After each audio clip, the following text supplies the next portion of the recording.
Okay, Wednesday in Sarasota. We're, as you saw, we just finished up our walkthrough out here, and we'll travel over on the bus and get ready for practice here in a little bit. Questions?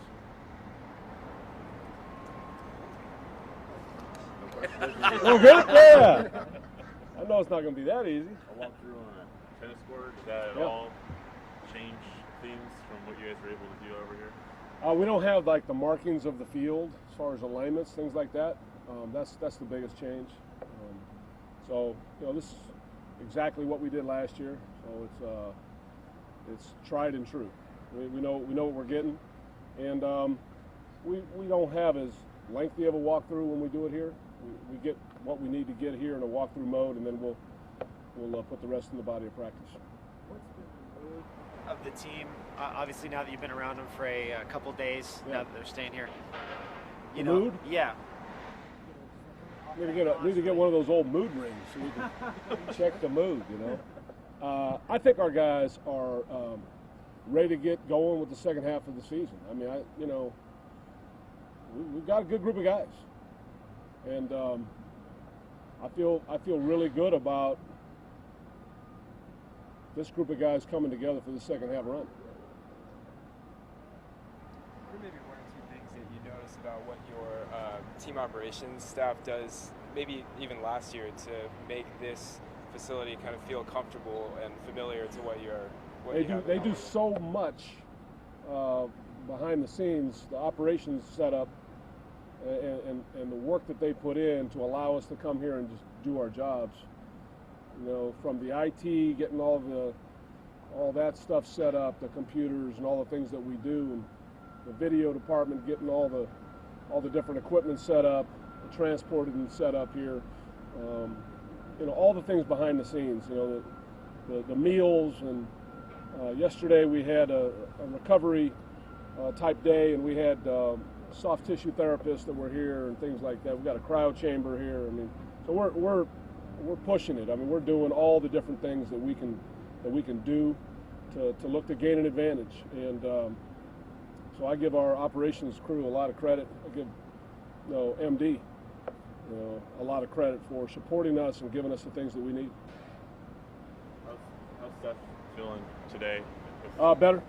Yeah, better today. Hopefully we'll be able to get him out on the practice field a little bit, and should get stronger as the week goes on. Marshawn give you guys now that he's back and after a week away? What kind of a dimension does he give you guys again? Not the same as being a year away, but look, he brings he's a physical guy. He brings passion for the game. So those are things that we welcome back. Miami traded its top rusher yesterday. Without getting too far into scheme, does that change how you guys? It really doesn't. I mean, it's similar to a guy getting injured for us. I mean, obviously for them, they don't have them at all anymore. But for us, we treat it very similarly to a guy that maybe was injured, because it's going to be the next man up. Who do they have in their backfield? Is it going to be Williams? Who's going to get more turns?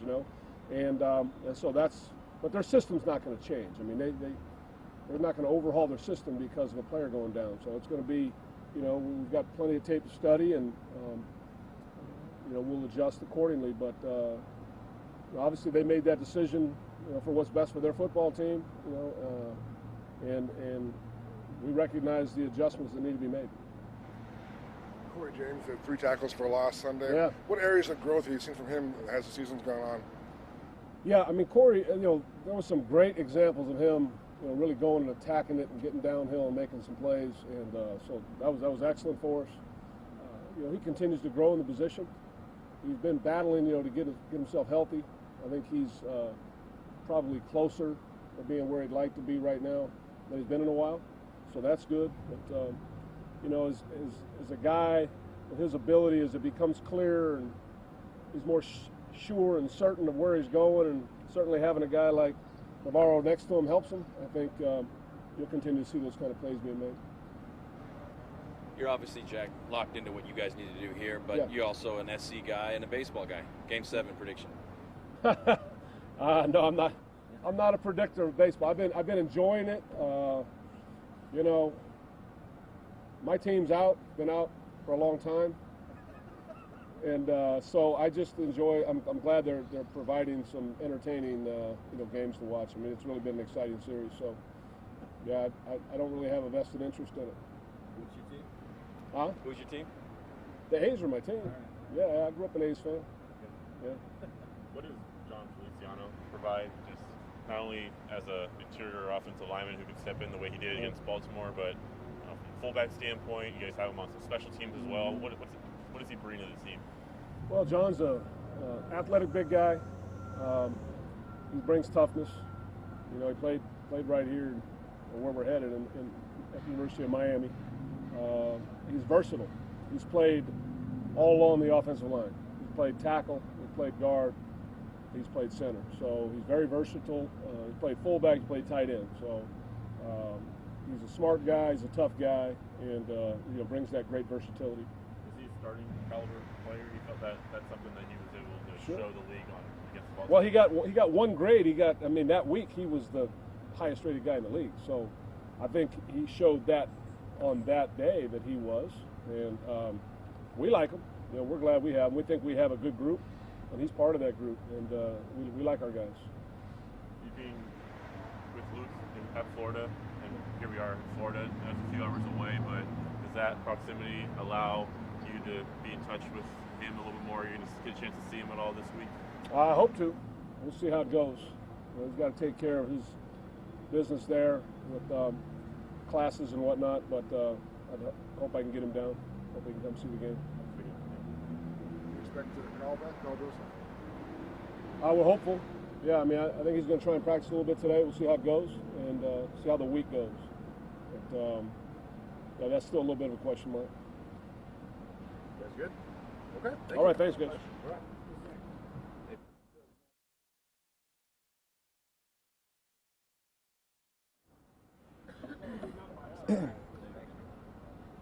You want to stand by me? Stand by me and hold it. I just gotta make sure this doesn't fall on you. Thank you. Tony? No? Jack said you guys need to get your mojo back. How do you define mojo? Got to look it up in the dictionary, but he said that to us in the team meeting. So I can tell you that's really the message. He wants us, to play with that intensity, that passion. And I think that comes from what you put into this thing, meaning our game. The hours you put into it, the work you put into it is how you're going to feel at the end, whether it's a win or a loss. Whatever you put into it is how you're going to feel. So I think that's the little things. The study, the treatment, the taking care of your body, those kind of things. Whatever you're putting into this thing, the sacrifice. I would love to go to bed at midnight and sleep until 8. That would be nice. Hang out with my kids, my wife, and wake up and have breakfast with them. But there's sacrifices you make, and then when you win or lose, you feel a certain way. And I think that when you put that much energy into something, and then you go out there and play with passion, I think that's what he's looking for. You said on Sunday that this week, you might not shut up in terms of just trying to ramp up the intensity. Yes. Does that start today? And for you, what does that look like in terms of just making some sort of adjustment to do what you said you would? Yeah, absolutely. Honestly, it started as soon as we started meetings and all that kind of stuff yesterday. Just voicing my opinion on things, making sure things are right. I'm never gonna give up on meeting time. I'm never gonna give up on just letting things slide because we don't have time. We ran out of time for that. To let that stuff kind of happen. And when you lose, it manifests itself. When you lose, certain things that used to be good are now bad. You just see things that you need to do better. And and really, we're in a tough spot right now, but we're in a good spot also because we've seen it all now. We've seen where we're at. We've seen what we have to do, and so now it's the leaders' jobs. Not only myself. There's a lot of us on this team that have to make sure we're pushing the intensity in practice because that's really our real first work day. The Tuesday practice is just a walkthrough kind of deal. But today is really that day. Now we take it not only from the meeting room but the field to make sure we're finishing and doing those kind of things right. Because it's the halfway point of the season, 8 games there, 8 games left.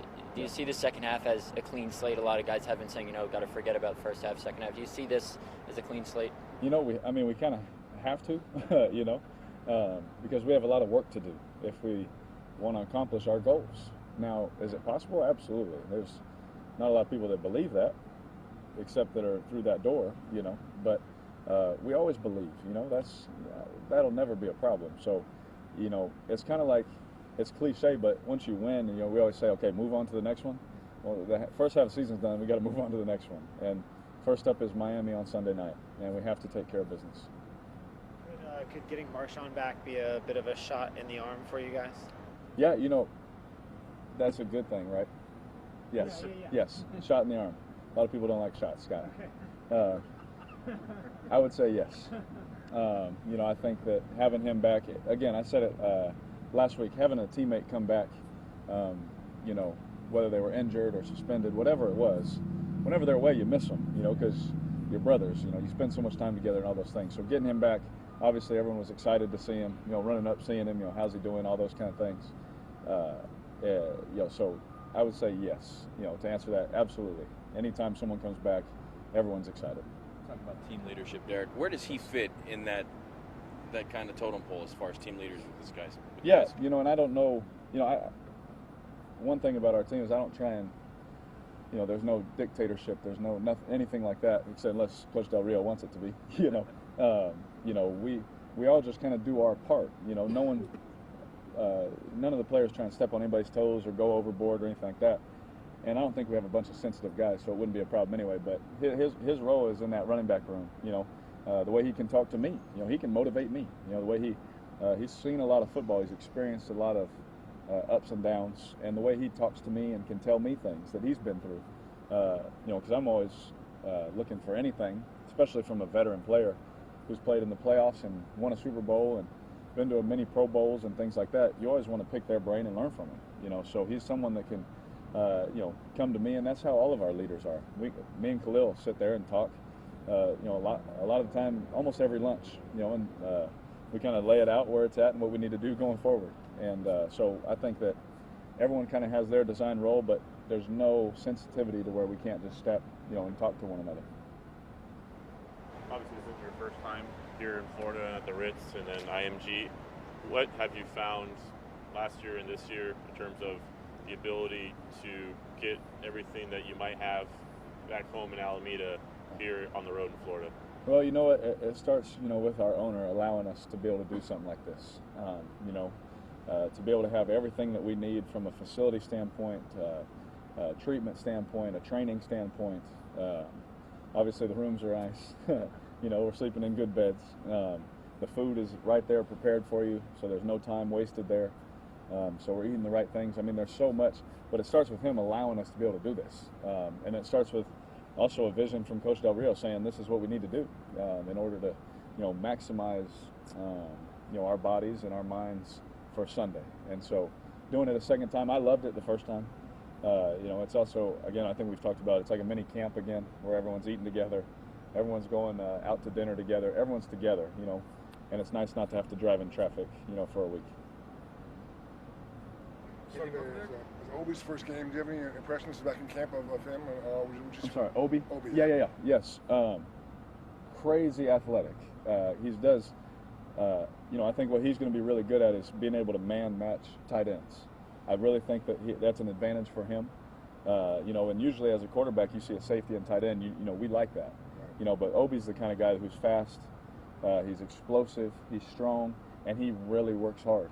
Every time he's been running the scout team, he comes up to me, and it's really the first time this has ever happened. You'll like this. He came up to me and said, "Hey, man, if I'm doing the look wrong or anything like that, tell me because I want to give you the best look." And that just shows his selflessness. That just shows how much he just wants to do it the right way. And he's such a good dude, and he's got to learn along the way. But he works hard at it, and he's freakishly talented. So obviously you got to put those together. He's young. He hasn't played yet, so it'll be new to him. I'm sure he'll have his share of mistakes. But at the same time, I think that the more he grows and works at it, he'll be a really good player. You've said numerous times that you can't just throw the ball downfield. Plays have to develop. Yes. At the end of the half, Yeah. Why not just roll out, throw something up for grabs, let somebody make a play like you've always said, Yes. instead of throwing it right in the middle of the field? So there's, for me, I'm not even being funny. It's simple math. Cover 2 with 3 receivers, where everyone's dropping deep. There's, 4, 5, 6, 7 guys for 3. And at the end of the day, you roll out, you can throw it up, or you can take a better option underneath. When we've seen guys been able to break tackles and things like that, maybe keep it alive, those kind of things. And so, obviously we lost by more than 1 score. And again, this is another one of those things, we're correcting everything, and I take it all, and I try, yes sir, whatever you want, but at the same time, I'm going to continue to do, play the game how I think is best for our team. Play calling working for you guys' advantage? I'm Play sorry. calling. The play calling, is the play calling putting you guys in the best position? Yeah, absolutely. And so, like I said, I think I actually said after the game, we had a great design. We had great design, not just that play. I'm talking about the whole game. We knew what matchups we wanted. We were able to make adjustments on the sideline, putting Coop inside and running some different routes first. Like I said, sometimes you move him around and try and see what they're doing. And the more times on task you can get, the earlier you can get to those things. And so we saw how they wanted to play it in certain things, able to run some different things there. So I thought our plan was great. It was on us players. There was nothing in that Buffalo game plan-wise, that was wrong. Now when they start playing soft coverage, we were able to hit some 10 and 12 yarders to Coop and to Jared and crossface. So, again, things get blown up when you lose. When you're winning and it's going good, you hit a couple of them, you got to take what they give you. That's just how it works. I've been doing this now a little bit too long to understand that. A couple more here. As relaxing as this backdrop Florida is, Yeah. it is palpable, and I think you referenced it earlier, that's that urgency that Yeah. is coming with what you are as a season, as a team. Yes. How do you tap into that where you can use that urgency for good and not let it pollute, the preparation that you guys just need to do to get ready for a game? Yeah, I think you're right onto it because it is urgency. It has to be. And Coach Del Rio said it best to the team. Being urgent doesn't mean you rush things. It doesn't mean that you go away from your process. And it sounds redundant, but it is what it is. We have to attack our process with urgency, but don't rush things when we get on the field. The preparation is where you get after it. The preparation of your body, the training, the mental side is where you get after it. When you get on the field, you got to compete and just let it flow. But I think we have a lot of guys that, and you guys know I've been open about, my mistake is trying to do too much for my team instead of letting our team just do it together. I'll try and make a hero throw or a hero check or whatever it is, and that's my mistake. And I think that's more what he's talking about is be urgent in your preparation in the process, but when you get on the field, man, just cut it loose because we're all talented enough to go out there and play well. John Wooden was the one that said, "Be quick, but don't hurry." Yeah, exactly. Yeah, there's no doubt about it. You gotta play fast, but at the same time, you can't hurry and rush things, especially at quarterback. I got to be the most calm one. Derek, I apologize if you answered this already, but No worries. Coach said he wanted the team to be more physical, especially in the second half of the season. How important is getting Marshawn back on the field as we get him going, part of that plan? Yeah, absolutely. He's a physical player. We all know that, and so at the quarterback position, it's hard to play physical. So you take it, you hear it, and you're like, does he want me to run people over? You got to be smart, and maybe I will. Maybe I'll try. But when you get a guy like Marshawn who does that really well, I think we're more apt to let him do those kind of things. But whatever it is, whatever we got to do as a team, I think we're all in. I think our guys are, understanding that there's no room for mistakes now. We have to go out and we have to perform, and we got to go and do it in a physical manner. Game 7. Thank you, guys. Go Dodgers. Thanks, guys. Carl Bowman's up now.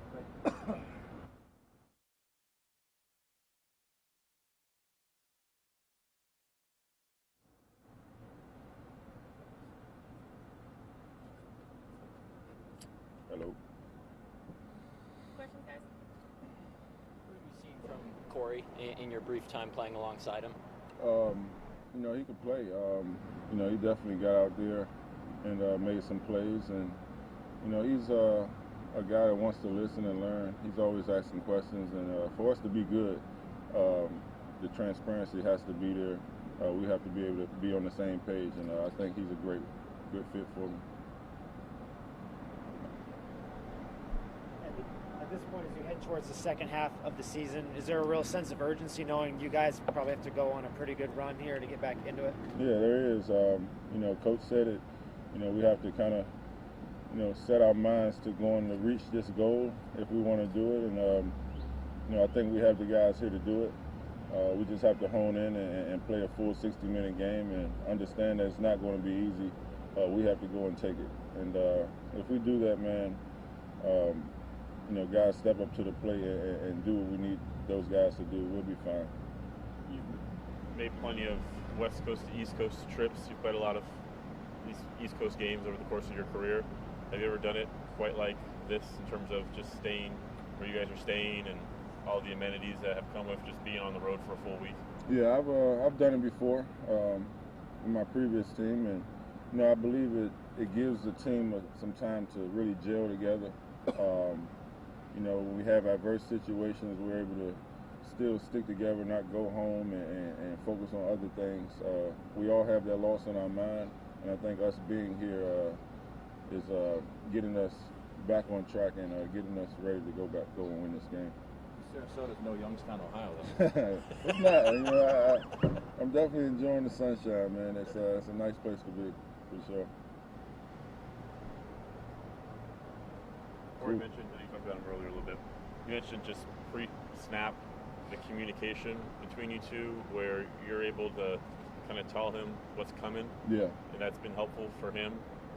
What can you maybe, I don't know, what goes into that? Obviously, there's a lot of studying and keying and personnel groupings and formations. Like, what leads you to be able to assess, along with just having experience, those types of plays? I think that's what it is. Just me been playing for 8 years. Being able to focus on the call that the coaches are giving me, and still able to focus on what the offense is doing. It's hard, man. You don't really get that comfortable until about your 4th, 5th year, because you're used to it, And I've taken my game to that level, and I think it's made me a better player. A guy like Corey had the 3 tackles for a loss on Sunday. With young guys, do you see it? Is it reacting better? Do you see things clearer when you react faster? What's the growth of a young linebacker? Where do you see it? What's the biggest hurdle, I guess? Yeah, just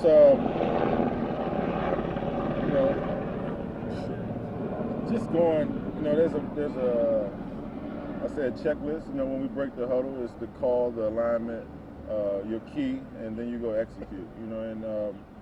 We abbreviate it by just saying CATE, and I say that all the time when we break the huddle. CATE, get the call, get the alignment, where's my key, and then I go execute the call. And all those things help you do your job. And as a young player, you think you got to look at all 11 players, but at your position, there's some things there that you can use to help your game.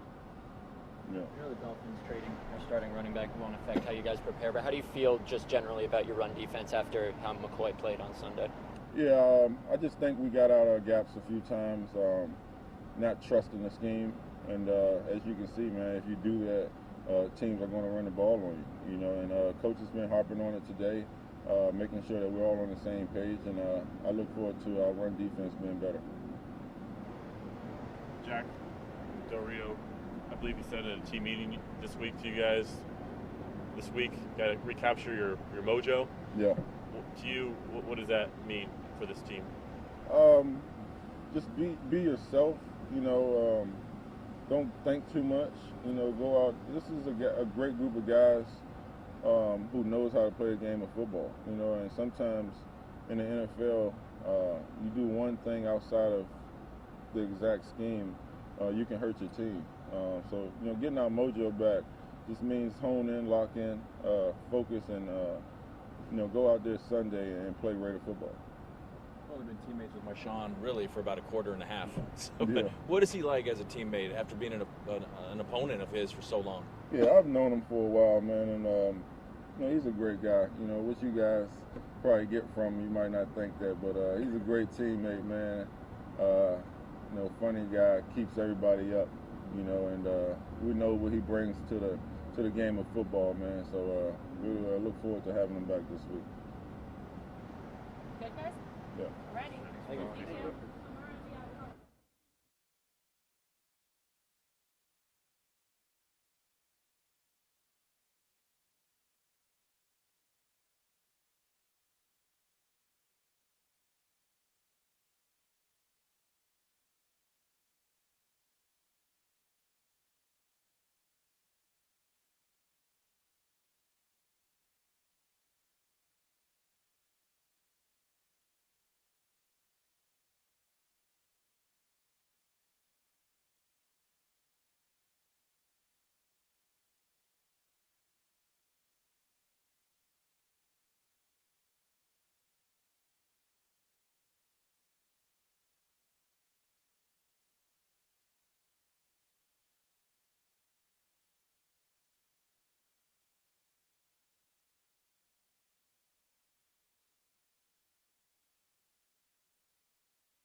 Here's Amari.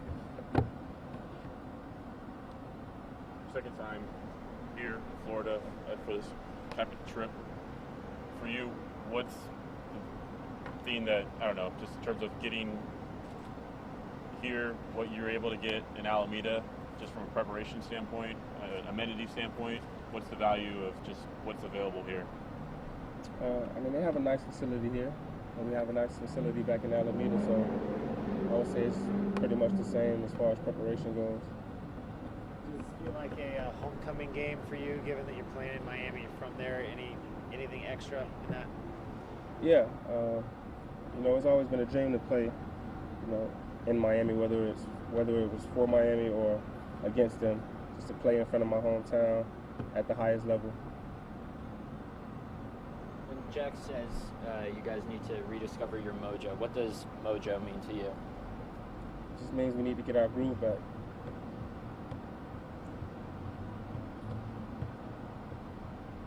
When you look at that Kansas City tape, why has that been maybe more difficult to replicate? How explosive you guys were in that game, over the next game and the next game? Has that been hard to find? Because the other teams we play aren't Kansas City. They have different players, different schemes. It's a different day. Everything is just different. So hopefully we can play every game like we played against Kansas City and have those explosives, but we just have to go out and do it. You're a Dolphins fan growing up? Yeah. Any more for Mark? Yeah, the saying, I guess, is that offenses will take what defenses give them, but there's also that mentality that an offense will just take what it wants. How fine is that line for you guys? That's a good question. Thank you. Yeah, I mean, as offense, you want to attack, you want to be dominant, so you really want to have that mentality that you want to go out there and take what you want. But at the same time, you don't ever really want to make things too hard. So if something is there, you should want to take it. So I don't know. I don't know where to draw that line, but that's a good question. Do you need to attack more? Or just sit back and let the game come to you? Because that would fly in the face of that, too. I don't know. That's a good question. I don't really know how to answer that, but I think we should just go out and do our thing. Stay within our offense. We have a pretty good O-line, pretty good quarterback. We're good all around. So I don't know. What do you think that having Marshawn back in the mix is going to do for you guys? Marshawn is a great player, a great running back, really tough runner. So I think he adds value to our offense. Derek talked about just giving, trying to turn this thing around. He wants there to be a greater intensity in practice, in meetings. Is that something that you've been able to sense this week, or is that something that you think would be beneficial at all? Yeah, I definitely think it'll be beneficial. Just being more locked in, like you said, bringing some more intensity. Maybe it'll help us, turn things around. Is there a sense at this point, as you start the season second half, that it's going to take going on a big run to kind of get back into it? Yeah, of course. If you just look at the numbers, pretty much have to get 10 wins to make the playoffs, sometimes more than that. So where we're sitting at now, we can only possibly get 11 wins. So, of course, we're going to have to stack up these wins. Favorite Dolphin growing up? What's that? Who was your favorite Dolphin growing up? I had a couple of different favorites. Everybody used to like Ricky Williams. Of course, he was a great player. Chris Chambers, because I'm a receiver. Zach Taylor, Jason Taylor. So, yeah. You're too young to remember Marino and those guys. Yeah, I didn't see him play. I didn't get to see him play in person. Too young.